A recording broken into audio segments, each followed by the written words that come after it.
आइए अब हम स्टार्ट करते हैं। इसके अंदर जो हमारे फर्स्ट टॉपिक है वो है models of teaching.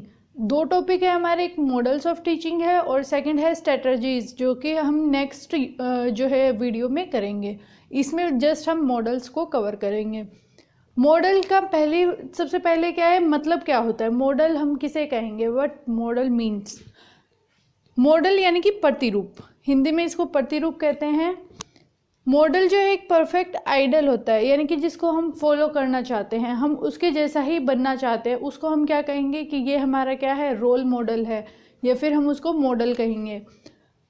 A plan, A design, A pattern, यानी कि एक प्लान होगा हमारा जिसके थ्रू जो है हम आगे स्टडी करेंगे, या फिर हम जो भी काम कर रहे हैं एक प्लान के अकॉर्डिंग ही हम उस काम को करेंगे। एक डिज़ाइन बनाएंगे, रफली कोई डिज़ाइन बना लिया हमने, जैसे कि रोड बनाना होता है तो पहले ही डिज़ाइन बनाकर तैयार किया जाता है कि कहाँ से रोड बनना है और कहाँ से नहीं बनना, इस तरीके से। या फिर एक पैटर्न, जो कि हमें किस तरीके से फर्स्ट में क्या आएगा, सेकंड में क्या आएगा, एक पैटर्न को फॉलो करते हुए अपनी चीज़ को क्या है, कंप्लीट करेंगे।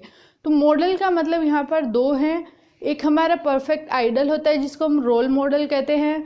बहुत सारे लोग कहते हैं कि हमारा रोल मॉडल ये है, या फिर कोई हीरो है, या फिर कोई फादर मदर, मतलब बच्चे जो है अपना रोल मॉडल मानते हैं किसी ना किसी को, और वो क्या है, उसी को फॉलो करना चाहते हैं। मॉडल्स का यूज़ टीचिंग के अंदर क्या है, कि मॉडल्स को हम क्यों यूज़ करेंगे टीचिंग के अंदर। ये जो है हेल्प करेगा थिंकिंग अबाउट टीचिंग, यानी कि किस तरीके से हमें सोचने में हेल्प करेगा कि किस तरीके से हम क्या है टीचिंग कराएं। ये क्या है, मेन यूज़ है किसका, मॉडल का। मॉडल का जैसे कि मीनिंग हमने किया है, एक प्लान है, ए प्लान, यानी कि हम एक प्लान बनाएंगे, और प्लान किसके लिए बनाएंगे, टीचिंग करने के लिए, कि किस तरीके से हमें जो है स्टूडेंट को पढ़ाना। ये हमारा क्या है, मॉडल रहेगा। रोल ऑफ मॉडल्स, मॉडल्स का क्या क्या रोल है, reach more children and create a richer and more diversified environment. Means कि ज़्यादा से ज़्यादा बच्चों तक वो क्या है, पहुँच पाए, यानी कि टीचर जो है जिस तरीके से वो पढ़ा रहा है वो ज़्यादा से ज़्यादा बच्चों को उसके अंदर कवर कर पाए। डाइवर्सिफाई इन्वायरमेंट का मतलब है कि सभी का जो है इन्वायरमेंट अलग अलग होता है। जैसे कि अगर हम नेबर्स का इन्वायरमेंट देखें, या फिर हमारे एक स्कूल का इन्वायरमेंट कैसा है, दूसरे का कैसा है, इस तरीके से इन्वायरमेंट क्या है, अलग अलग होता है। डाइवर्सिफाई का मतलब होता है अलग अलग इन्वायरमेंट होना। उसके अंदर जो है हर बच्चे को कवर किया जाता है मॉडल के अंदर, ताकि जो अलग अलग इन्वायरमेंट में रह रहे हैं स्टूडेंट, उनको भी क्या है, स्टडी प्रोवाइड की जाए, यानी कि शिक्षा दी जाए। नेक्स्ट है हमारा क्रिएट मोर इफेक्टिव इवेंट्स। जो हमारे इवेंट्स होते हैं उनको क्रिएटिव बनाने में हेल्प करता है, क्रिएट करता है, अच्छा सा क्या है बनाने में। जैसे कि सब्जेक्ट है हमारा, कौन सा सब्जेक्ट होगा, फिर उसके अंदर हम क्या कंटेंट को कवर करेंगे, फिर हमारा आता है क्या प्रोसेस होगा कि जिसके थ्रू जो है हम अपना लेक्चर डिलीवर करेंगे, या फिर जो भी हमें किस तरीके से उसको क्या है सिखाना है बच्चे को।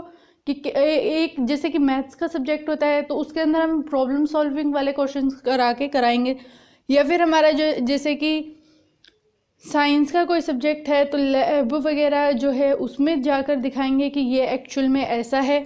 तो इस तरीके से मोर इफेक्टिव इवेंट्स, इसके अंदर जो है हम अलग अलग चीज़ों को इंक्लूड करेंगे ताकि एक हमारा अच्छा सा मॉडल तैयार हो, हमें पढ़ाने में हेल्प करेगा फिर वो। नेक्स्ट आता है ईजी टू मॉडिफाई और redesign existing method of teaching and instruction delivery. ये बहुत ही ईजी है इसको मॉडिफाई करना।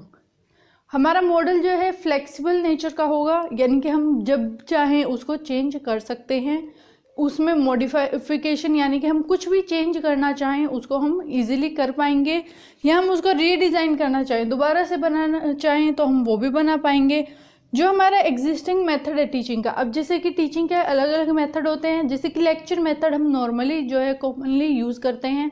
लेक्चर मेथड के अंदर एक टीचर आता है और वो लेक्चर देकर चला जाता है, तो वो क्या है हमारा, उसके अंदर हम चेंज कर सकते हैं कि किस तरीके से एक टीचर जो है अलग अलग चीज़ों को सिखाए और इंस्ट्रक्शन प्रोवाइड करे। फिर आता है हमारा कंप्लीटिंग वर्क मोर इफेक्टिवली।